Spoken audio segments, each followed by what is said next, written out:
함께 나누실 하나님의 말씀은 마태복음 2장입니다. 마태복음 2장 1절에서 12절 말씀인데요. 주보에도 있습니다. 주보를 참조하시면 좋겠고요. 마태복음 2장 1절에서 12절 말씀입니다. 우리 한 절씩 저와 여러분 교독하실 텐데요. 제가 먼저 봉독하겠습니다. 헤롯 왕 때 예수께서 유대 베들레헴에서 나심에 동방으로부터 박사들이 예루살렘에 이르러 말하되 그의 왕으로 나시니가 어디 계시냐? 우리가 동방에서 그의 별을 보고 그에게 경배하러 왔노라 하니 헤롯 왕과 온 예루살렘이 듣고 소동한지라. 아니 모든 대제사장과 백성의 서기관들을 모아 그리스도가 어디서 나겠느냐 물으니 이르되 유대 베들레헴이오니 이는 선지자로 이렇게 기록된 바 또 유대 땅 베들레헴아 너는 유대 고을 중에서 가장 작지 아니하도다. 내게서 한 다스리는 자가 나와서 내 백성 이스라엘의 목자가 되리라 하였음이니이다. 이에 헤롯이 가만히 박사들을 불러 별이 나타난 때를 자세히 묻고 베들레헴으로 보내며 이르러 가서 아기에 대하여 자세히 알아보고 찾거든 내게 보하여 나도 가서 그에게 경배하게 하라. 박사들이 왕의 말을 듣고 갈새 동방에서 보던 그 별이 문득 앞서 인도하여 가다가 아기 있는 곳 위에 머물러 서 있는지라. 그들이 별을 보고 매우 크게 기뻐하고 기뻐하더라. 집에 들어가 아기와 그의 어머니 마리아가 함께 있는 것을 보고 엎드려 아기께 경배하고 포배합을 열어 황금과 유황과 몰력을 예물로 드리니라. 우리 다 같이 읽겠습니다. 시작. 그들은 곤에 헤롯에게로 돌아가지 말라 지시하심을 받아 다른 길로 고국에 돌아가니라. 아멘. 할렐루야. 반갑습니다. 메리 크리스마스. 오늘은 특별히 이렇게 인사하기를 원합니다. 아기 예수님의 탄생을 함께 축하합시다. 아기 예수님의 탄생을 우리 함께 축하합시다. 아멘. 이 시간 가슴 벅찬 감격과 기쁨이 여러분 안에 넘치시기를 주님 이름으로 축복합니다. 오늘 말씀을 전할 텐데요. 여러분, 그 인간은 누구나 실수를 하고 또 누구나 그 약점을 다 가지고 있습니다. 그래서 흔히들 약점이 있고 실수가 있어서 인간이다 이런 말들을 많이 하지 않습니까? 그렇기 때문에 뭐 실수하지 않으려고 또 넘어지지 않으려고 막 애쓰고 몸부림을 치는 이유도 필요하겠지만 그러나 사실은 우리가 실수하더라도 또 넘어지더라도 금방금방 다시 회복되고 일어설 수 있는 힘, 이 은혜를 구하는 것이 더 필요하겠다. 그런 생각을 해보게 됩니다.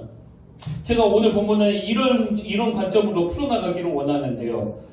여러분 오늘 본문에 보면은 그 등장하는 인물들이 딱 두 그룹으로 나눠지는 것을 볼 수가 있습니다. 한 그룹은 그 동방에서 온 박사들이고요. 그런가 하면 또 다른 한 그룹은 이 헤롯 왕과 그 주변에 있던 대제사장들과 그 서기관들 이렇게 그 두 그룹으로 나눌 수가 있는데 제가 이렇게 오늘 본문에 나오는 인물들을 딱 두 그룹으로 나눠놓고 보니까 이 두 그룹이 공통점도 있고 또 차이점도 발견이 되더라는 거예요. 그럼 먼저 이 두 그룹의 공통점이 뭐냐? 오늘 본문에 등장하는 모든 인물들이 다 실수하고 또 잘못을 범하고 있다는 겁니다. 그럼 동방에서 온 박사들의 실수와 잘못이 뭐냐 하니까 자 마태복음 2장 1절입니다.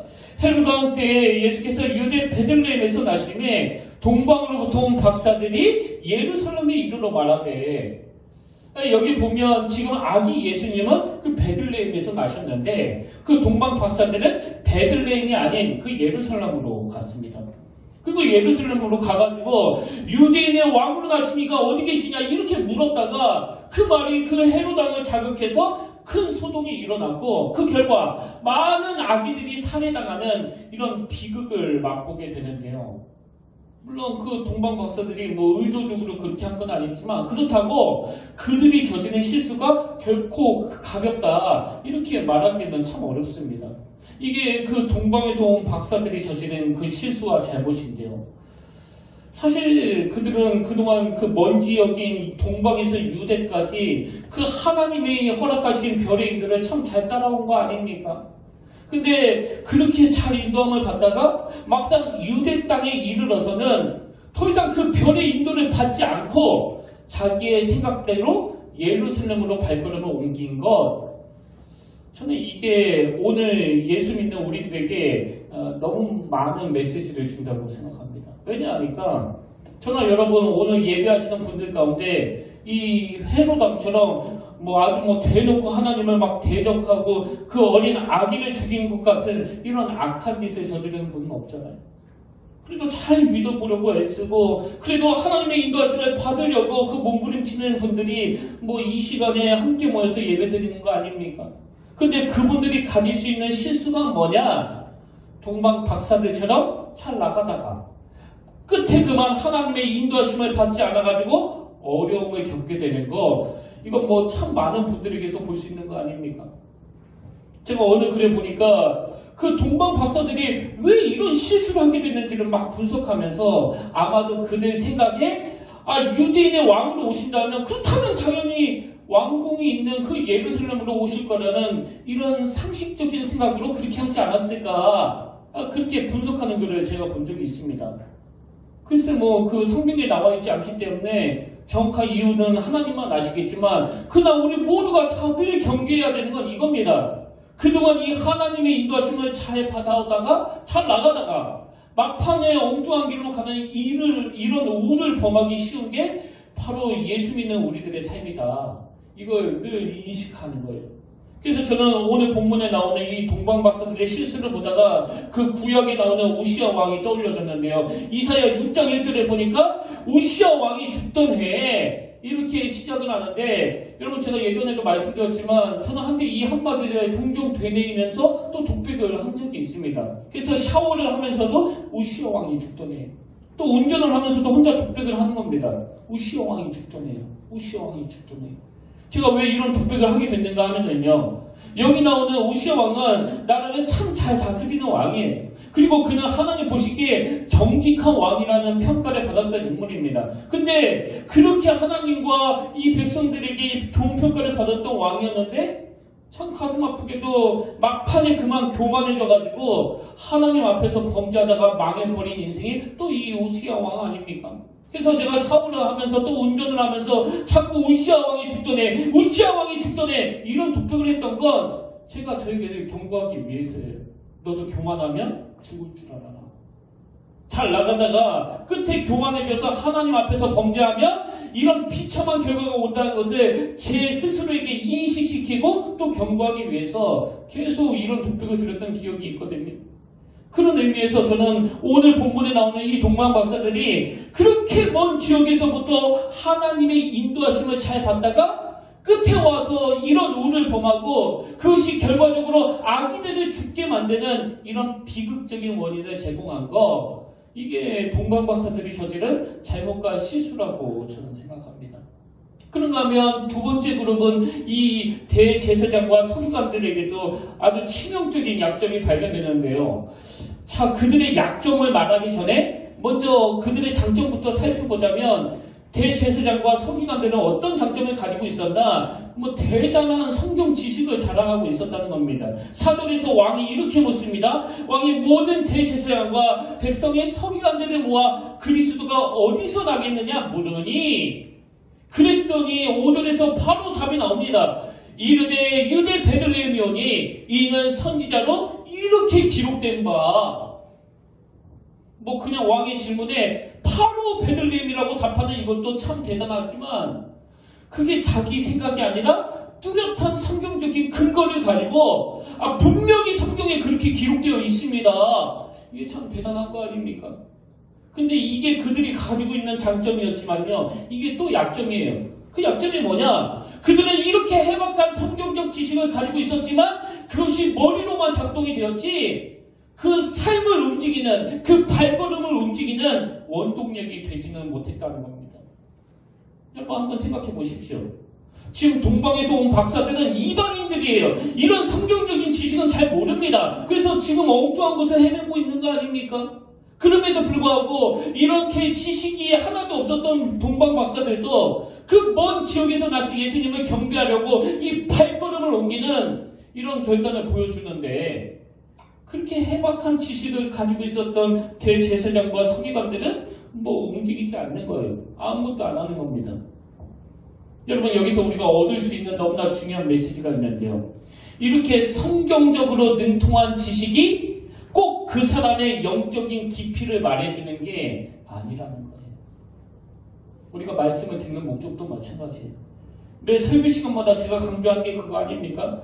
오늘 선포되는 이 메시지를 우리가 하나님의 음성으로 듣고 그것이 내 삶 속에서 연결이 되게, 그것이 엿새 동안 내 삶 속에서 능력으로 역사할 수 있도록 해야 한다.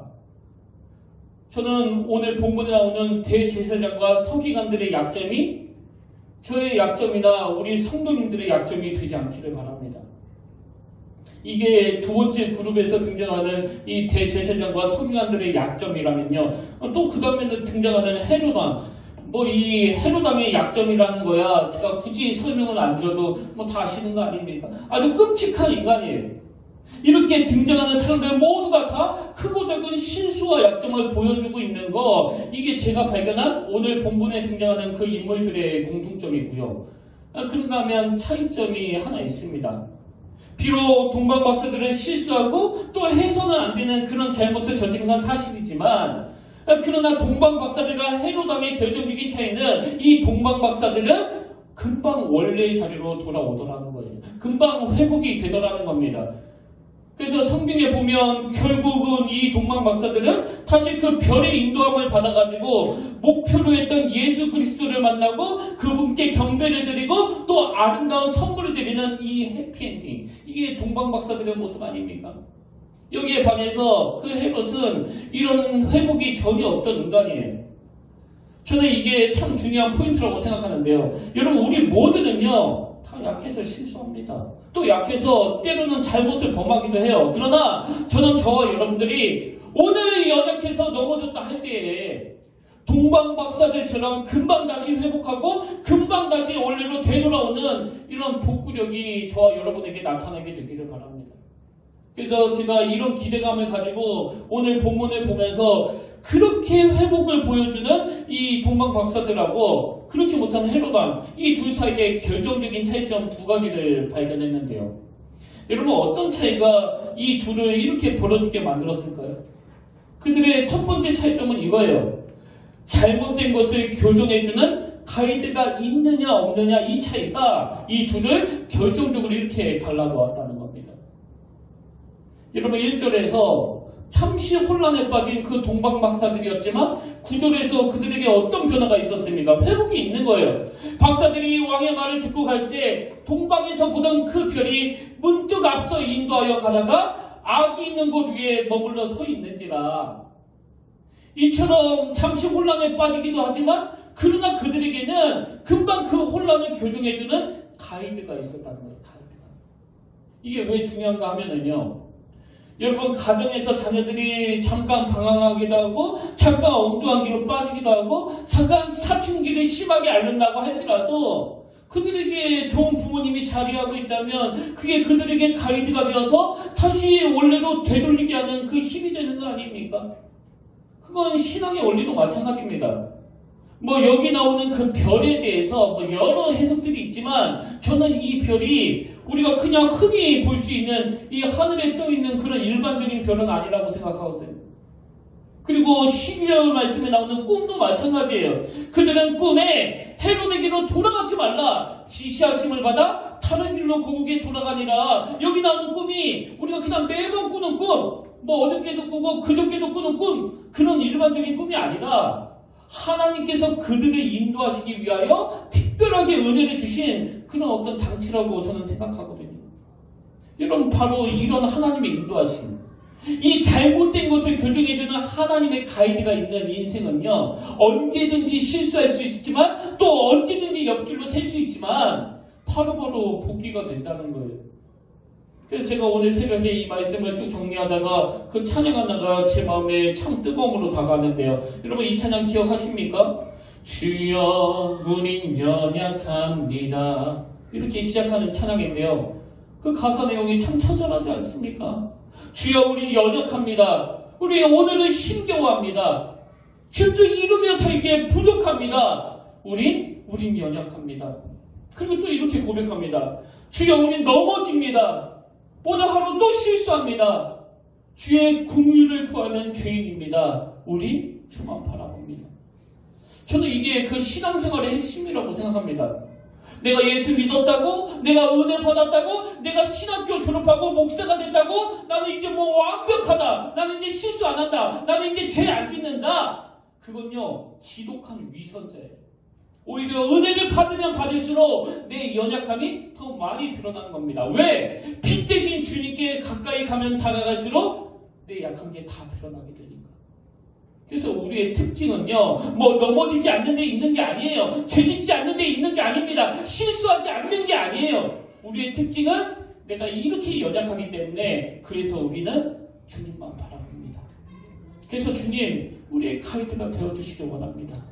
이게 우리의 특징 아닙니까? 오늘 본문에 등장하는 이 동방박사, 그 악한 헤로당의 결정적인 차이가 바로 이거라는 거예요. 그러면 오늘 본문에 나오는 그 동방박사들과 헤로당의 두 번째 차이가 뭐냐? 그건요, 이 탐욕과 집착의 차이라는 겁니다. 탐욕과 집착의 문제. 여러분, 왜 이 탐욕과 집착이 문제가 될까요? 이 하나님의 인도하심은요, 뭐 그 동방박사들에게만 있는 게 아니에요. 그 악한 헤롯왕에게도 있었습니다. 하나님께서는 모든 인간들을 불쌍히 여기셔서 늘 가이드가 되어주시길 원하는데, 그 헤롯 내면에 있는 탐욕과 집착이 이 하나님의 가이드를 못 보게 하고 들리지 못하게 하는 거거든요. 여러분, 그 동방박사들이 2절에서 유대인의 왕으로 다시니가 어디 계시냐 그렇게 물었을 때 헤롯은 왜 그렇게 소동합니까? 헤롯은 왜 그 한마디에 끝으로 두려움에 휩싸이는 거예요? 그 내면에 있는 이 탐욕 때문에, 그리고 이 탐욕이 가져다주는 그 집착 때문 아닙니까? 제가 목회를 하면서 제 자신을 종종 관찰하게 되는데요. 하여튼 뭔가 제가 집착하게 되면은 그게 꼭 경직을 가져다 주더라고요. 그래서 제가 아침마다 하나님께 구하는 은혜는, 하나님 오늘도 나의 가이드가 되어주시길 원합니다. 그 은혜가 내게 임할 때 이 경직, 이 탐욕과 집착이 사라지게 될 줄로 믿습니다. 여러분, 그렇게 기도하면요, 제 안에 있던 그 경직이 많이 사라진 것을 느낍니다. 이렇게 헤롯 왕은 그 왕이라고 하는 내면에 도사리고 있는 이 집권력 때문에 너무너무 지금 집착하고 경직되어 있는데요. 아마도 이 헤롯 왕 머릿속에는 온 세상 사람들이 딱 두 종류밖에 없었을 것 같아요. 하나는 자기의 집권을 도와주고 그 왕위를 인정해주는 그릇. 그런가 하면 또 다른 하나는 자기의 왕위를 막 방해하고 반대하는 그릇. 딱 이 둘밖에 없었을 것 같아요. 그러니까 지금 온 세상 사람들이 막 기다리고 있는 그 메시아가 이 땅에 오셨다는 그 놀라운 소식을 듣고도 막 소동하고, 그리고 그것이 결국 경직을 가져다줘서 그 아기들을 죽이는 이런 악한 결과를 치닫게 된 거 아닙니까? 그래서 저는 이 말씀을 묵상하면서 하나님, 우리 평택교회에서 취재하는 앞으로의 모든 일들이 2절에 나오는 동방박사들처럼 그저 오직 여호와만을 섬기고 오직 여호와께 영광이 되는 이 목표 말고는, 이 목적 말고는 아무런 목적이 없기를 원합니다. 그 마음의 기도가 나오는 거예요. 왜? 하나님께 영광이라는 이 목적 말고 다른 게 생기면, 그래서 탐욕이 들어오면은 하나님의 뜻을 구현하기가 어렵기 때문에 그렇습니다. 여러분도 잘 아시지만 요즘에 뭐 그 이력서 위조나 학력 위조니 뭐 이런 일들이 종종 뉴스를 통해서 우리가 보도로 듣지 않습니까? 그 작년에도 보니까 이제 어느 가수가 그 박사학위 표절 문제로 참 어려움을 겪고 있다는 기사가 났었는데요. 근데 뭐 저는 다른 데에 관심이 있는 건 아니고, 그 과정에서 그 가수가 막 후회하면서 던진 한마디가 저에게도 참 유익하겠다 싶어서 그 글을 옮겨 적어놨습니다. 그 가수가 무슨 후회를 하는가 하니까 이렇게 말하더라고요. 지금 생각하니 제게 어울리지 않는 옷이었습니다. 과한 욕심을 부린 것 같습니다. 무슨 뜻인지 아시겠죠? 아니, 가수가 노래 잘 부르고 사람들한테 박수 받고 인기만 있으면 되지 그 박사학위가 무슨 소용이 있느냐고 그 얘기를 하는 것 같아요. 지금 생각하니 제게 어울리지 않는 옷이었습니다. 제가 이 기사를 보면서 하나님, 저도 욕심이 있어가지고 늘 잘못된 길로 갈 수 있고, 저도 그 동방박사들이 가지고 있었던 그 실수를 범할 수 있다고 한다면, 사건 터지고 사람들 앞에서 부끄러운 자리에 수치의 자리에 빠져서 후회와 회한으로 하는 독백이 아니라 가이드가 되어주신 그 주님께서 아침마다 주시는 은혜로 이것들이 다 교정되어 가기를 원합니다. 여러분, 사실 저와 여러분 모두가요, 우리 안에 있는 그 생각 속에 이 탐욕이 얼마나 많은지를 고백하셔야 됩니다. 돌아보면 그 어울리지 않는 옷처럼 하나도 필요 없는 것, 이런 것에 집착하는 것들이 얼마나 많으냐고요. 그게 우리로 하여금 눈을 가리워서 하나님의 가이드를 받지 못하게 한다는 사실을 늘 인식하고 이걸 떨쳐나가기 위해서 늘 애써야 한다는 거예요. 그래서 요즘 제 머릿속에 자리 잡고 있는 문장 하나가 있는데요.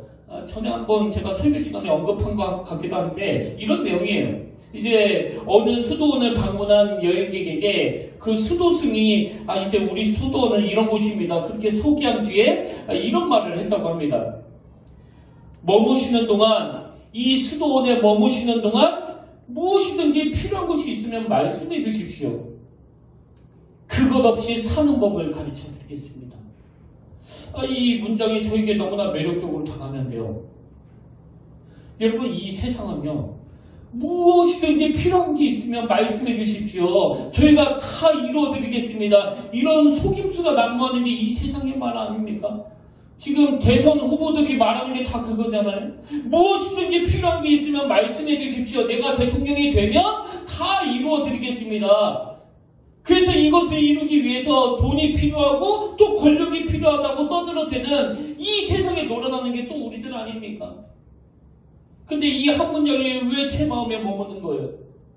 머무시는 동안 무엇이든지 필요한 것이 있으면 말씀해 주십시오. 그것 없이 사는 법을 가르쳐 드리겠습니다. 저는 저와 여러분이 자꾸 집착하게 만들고 자꾸 탐욕을 부추기는 이 세상에서 늘 하나님만으로 만족할 수 있게 되기를, 자족할 수 있게 되기를 간절히 원합니다.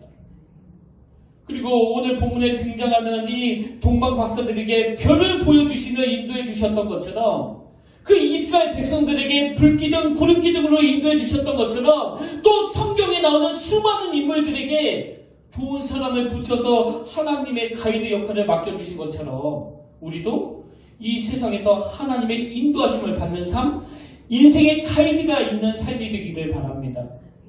여러분, 오늘 우리는 이 성탄절의 기쁨을 어디서 찾아야 되는 겁니까? 바로 이 가이드가 되어주시는 그 주님이 이 땅에 오셨다는 여기에 의미를 부여해야 되는 거 아닙니까? 그래서 우리는 늘 가이드가 되시는 그 주님과 그분의 인도하심을 받기 위해서 이 두 가지 훈련을 꼭 하셔야 되는데요. 이 두 가지 훈련을 꼭 마음에 담으시면 좋겠습니다. 그럼 첫 번째 훈련이 뭐냐? 감사로 탐욕을 밀어내기 훈련을 하셔야 된다는 거예요. 감사로 탐욕을 밀어내기.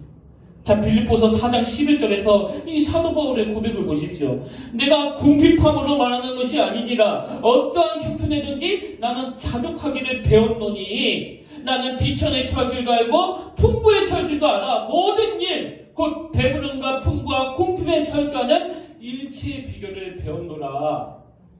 그런가 하면 빌립보서 4장 6절 7절 아무것도 염려하지 말고 다만 모든 일에 기도와 간구로 너희 구할 것을 감사함으로 하나님께 아뢰라. 하나님께 기도와 간구로 아뢰는데요. 뭐라 어떻게 아뢰는다고요? 감사함으로 하나님께 아뢰라. 그리하면 모든 지각에 뛰어난 하나님의 평강이 그리스도 예수 안에서 너의 마음과 생각을 지키시리라. 여러분, 이 감사야말로 우리 안에 있는 그 탐욕을 몰아내는 능력인 것을 믿으시길 바랍니다. 제가 이번에 성탄절 말씀을 준비하면서 제 마음이 너무너무 따뜻했던 기억이 떠올랐는데요. 제가 말씀을 준비하기 전에 항상 그 루틴이라고 그럴까요? 꼭 설교 준비하기 전에 하는 행동이 있는데 항상 이 두 가지 기도를 하나님 앞에 드리는 겁니다. 그 첫 번째 기도가 뭐냐니까 먼저 감사를 다짐하는 거예요. 하나님, 오늘 이 하루가 감사가 넘치는 하루가 되기를 원합니다. 그러면서 그 짧은 시간이지만 참 지나온 그 세월 동안에, 그리고 평택교회에 온 이후로 하나님이 제게 주셨던 그 감사거리들을 찾아내고 그것을 감사하는 거예요. 그래서 어떨 때는 지금 우리 교회에 출석하고 계시는 참 너무너무 고마운 성도님들을 생각하면 막 가슴이 벅찰 만큼 그 감사가 밀려오는 겁니다.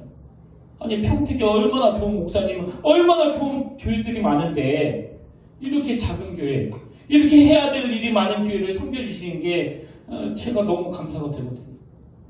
그래서 저희 어머니나 누나도 항상 저에게 하시는 말씀이 너는 평택교회 성도님들 평생 은인으로 생각해라. 감사하는 거 아닙니까?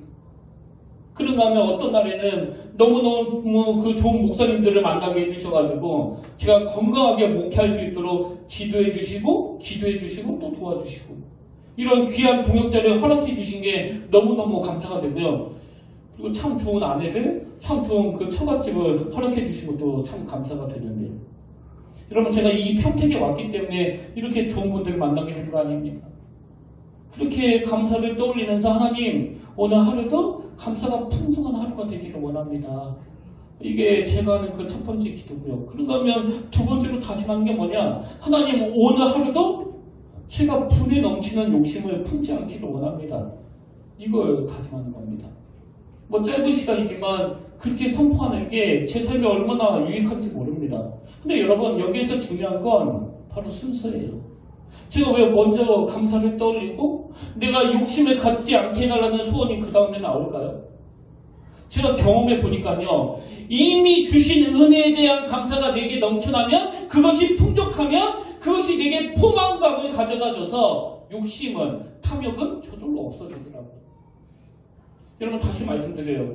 이 감사야말로 내 안에 있는 그 탐욕을 몰아내는 능력인 줄로 믿으시길 바랍니다. 여러분도 아침에 일어나서 한번 해보세요. 이 하루가 얼마나 풍성해지는지 모릅니다.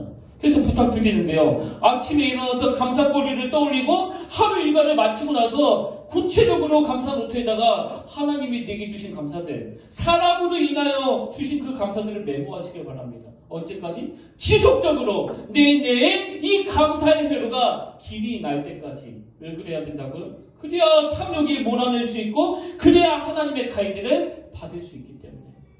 그런가 하면 두 번째로 우리가 하나님의 인도하심을 받기 위해서 해야 될 훈련이 하나 더 있는데요. 그건 하나님과 주변 사람 섬기기 훈련을 하셔야 된다는 겁니다. 여러분 하나님과 주변 사람을 섬기는 거 이게 내 탐심을 없애는데 이것만큼 좋은 재료가 없습니다. 앞에서도 말씀드렸지만 오늘 본문에 등장하는 이 헤로당은 그 탐욕과 집착 때문에 그 어린 아기를 죽이는 그 주변 사람들에게 해악을 끼치는 그런 악한 짓을 저지르는데요. 여기에 반해서 동방박사들을 한번 보십시오. 본문 11절 집에 들어가 아기와 그의 어머니 마리아가 함께 있는 것을 보고 엎드려 아기께 경배하고 보배함을 열어 황금과 유황과 몰약을 예물로 드리니라. 여러분 이 차이점이 느껴지십니까? 오늘 성탄절 우리가 예수 그리스도를 이 땅에 보내주신 하나님께 감사하며 내가 가진 물질, 내가 가진 재능, 내가 가진 시간, 내가 가지고 있는 이 소중한 것을 하나님께 드리고 그리고 끝이 아니에요. 이게 다가 아닙니다. 날마다 나의 필요를 공급해 주시는 그 하나님께 감사한다면 그것이 바로 우리 이웃을 섬기는 것으로 연결이 돼야 한다는 거예요. 그래야 하나님의 인도하심을 받을 수 있다는 겁니다. 저는 지난주에 참 감동적인 또 그러면서 참 마음이 아픈 일이 있었는데 제가 지난주에 이번 성탄절은 우리가 이 두 가지 목표를 가졌으면 좋겠다. 하나는 정말 가족들 간에 너무나 소중하고 기억에 남는 시간을 갖도록 하자. 그런 말씀을 드리지 않았습니까? 그리고 두 번째로 이번 성탄절은 그렇게 가족 간의 풍성한 기쁨을 누리고 나면 그 기쁨을 가둬두지 말고 자꾸 흘러보내야 된다. 그래서 이번 25일날 있는 이 성탄절 헌금은 미자리교회 목사님과 사모님을 위해서 쓰겠다. 그런 설교를 드리지 않았습니까? 그러면서 제가 설교 시간에 이번 성탄 헌금을 가지고 미자리교회 겨울 난방비를 지원해드리고 또 쌀을 좀 사드리면 좋겠다. 이런 설교를 했더니 어느 청년이 그 설교를 영상으로 들은 거예요.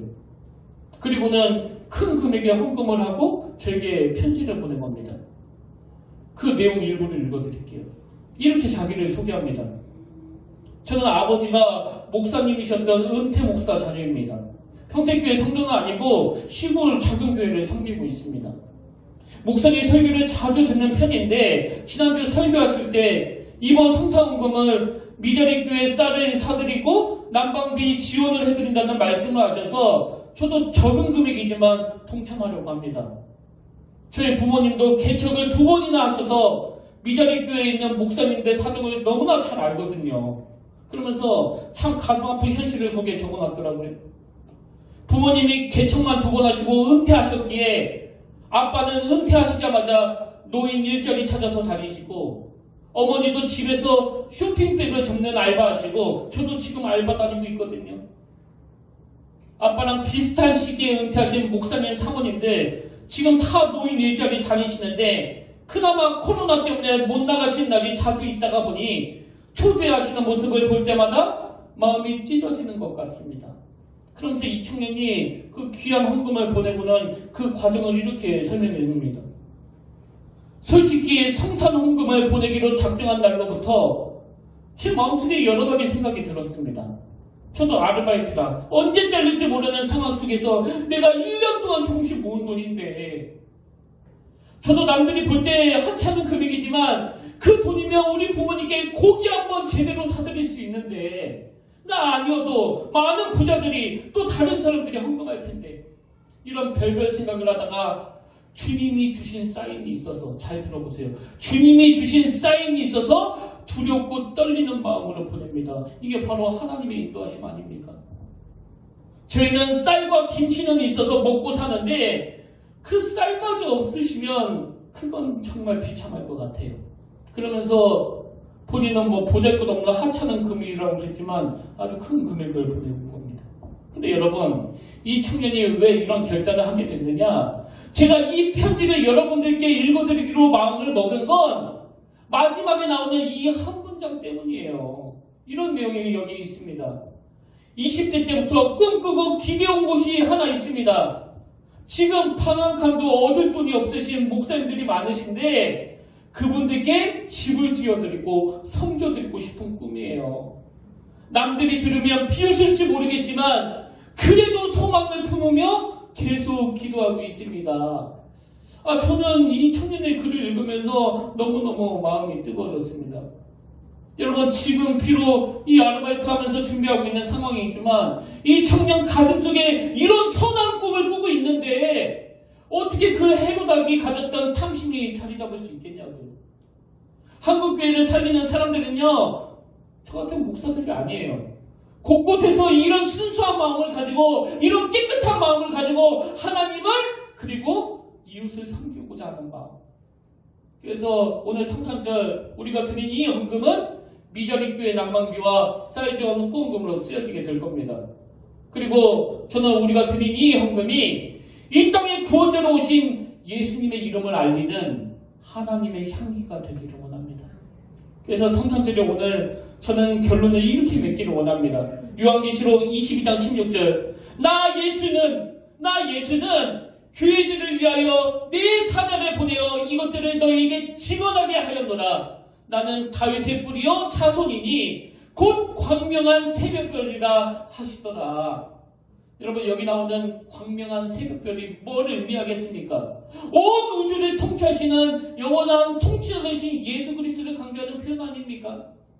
그 별이 나타나 그 동방박사들을 인도했던 것처럼 영원한 새벽별 되시는 그 주님께서 혼미한 인생을 걸어가는 우리에게 여전히 새벽별이 되신다는 이 사실을 기억하고 그 헤롯처럼 아무것도 아닌 거에 집착하는 인생이 아니라 그래서 경직되는 인생이 아니라 늘 넘어지지만 손잡아 주시는 주님, 늘 헷갈려가지고 엉뚱한 길로 갈 때도 있지만 다시 제자리로 되돌려 주시는 주님, 그 주님이 오신 오늘을 기뻐하면서 그분의 가이드를 받는 인생이 되기를 갈망하는 저와 여러분 되시기를 주님 이름으로 축원합니다. 그래서 저는 오늘 설교를 이 찬양으로 정리할 수 있다고 생각하는데요. 거룩하신 하나님, 주께 감사드릴 날 위해 이 땅에 오신 독생자 예수 그리스도, 그분이 내 삶의 주인이 되어주실 때 우리의 약함을 항상 강하게 만들어주실 줄 믿습니다.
하나님 아버지, 지난 한 해 되돌아보면 참 많이 아팠습니다.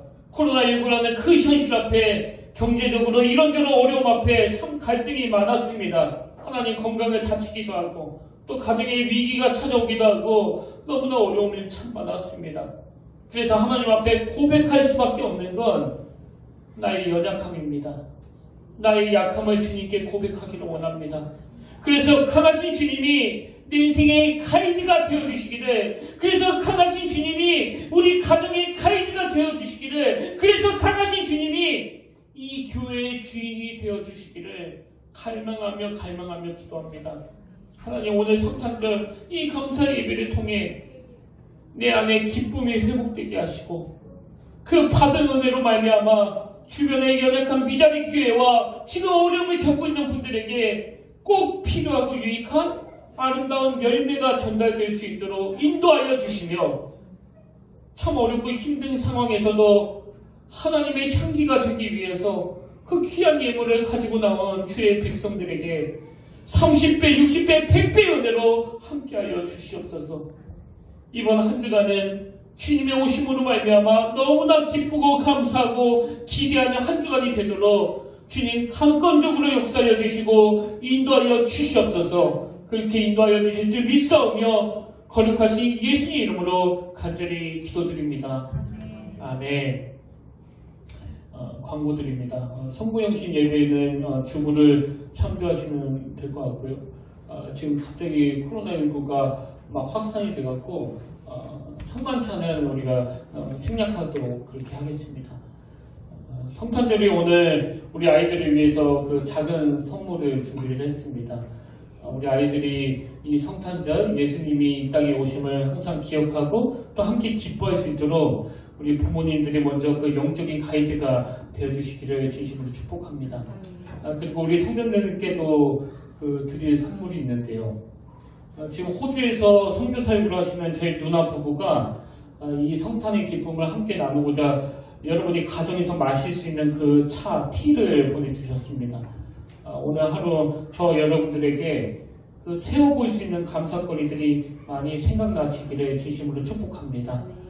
이제 우리 다 자리에서 일어나셔서 파송 찬양으로 이 찬양 함께 부르기를 원하는데요. 이런 교회가 되게 하셔서 이 찬양입니다. 우리 간절히 소원하면서 또 말씀을 기억하시면서 함께 이 찬양 불러보기를 원합니다. 진정한 예배가 숨쉬는 교회.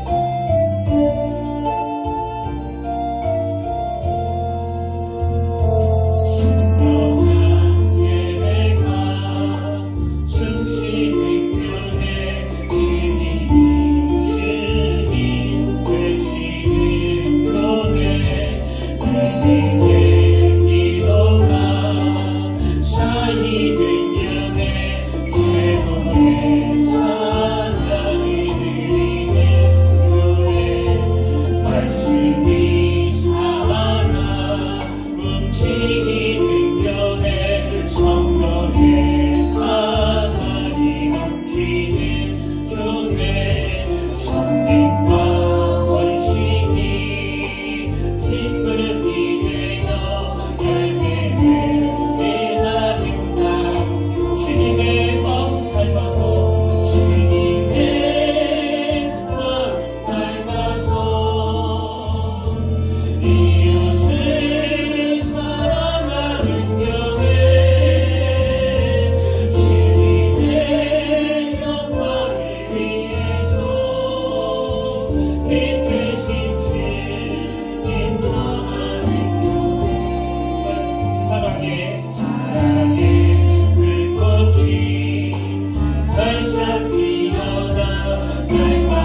말씀이 주시니 살아 움직이는 성도의 사랑 넘치는 성김과